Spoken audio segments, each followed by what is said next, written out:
about a need to control the direction of the education of African children, you got to go independent schools. Right. But the reason we don't have them, Brother Nick, which is the same reason we ain't got hospitals, same reason why we ain't got manufacturing centers, same reason why we ain't got distribution networks, same reason why we ain't got black banks or black supermarkets, is black people don't want the financial responsibility of having to build, sustain, and maintain institutions.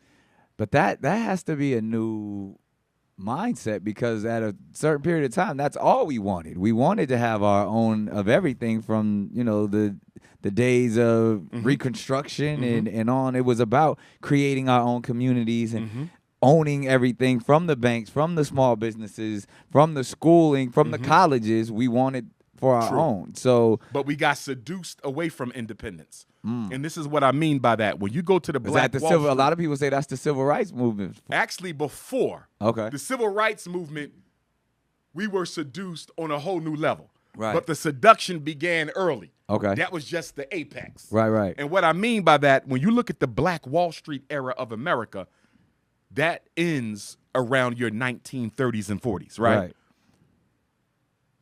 I'm going to say by the end of the 20s, it was just about over. Right. And one of the things that helped bring it to an end was the Great Depression of 1929, right? So then, in 1932, Franklin Delano Roosevelt beats presidential incumbent Herbert Hoover for the presidency of the United States. It's the first time a Democrat is elected in quite some time, right? Right.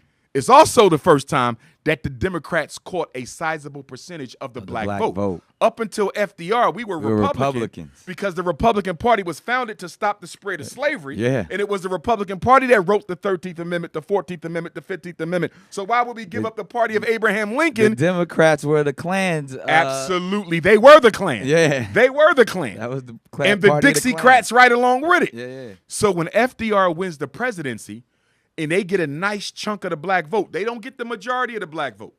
Overall, we still stay with Hoover and the Republicans, but they got more than they ever got in 32. Yeah. So people said black people starting to switch over. Why? Because when FDR came in with his New Deal programs, and then when he ran for re-election in 36, that's when we switched. Right. That's the first time the Democrats got a sizable proportion of the black vote in a very long time. And we have been stuck with them from then until today. Wow. 88 to 92 years of voting overwhelmingly Democrat. Right. You see? In the highest amount they ever got for us was Barack Obama and Joe Biden when we voted about 90% Democrat. That's the highest ever, right? But here's my point. FDR's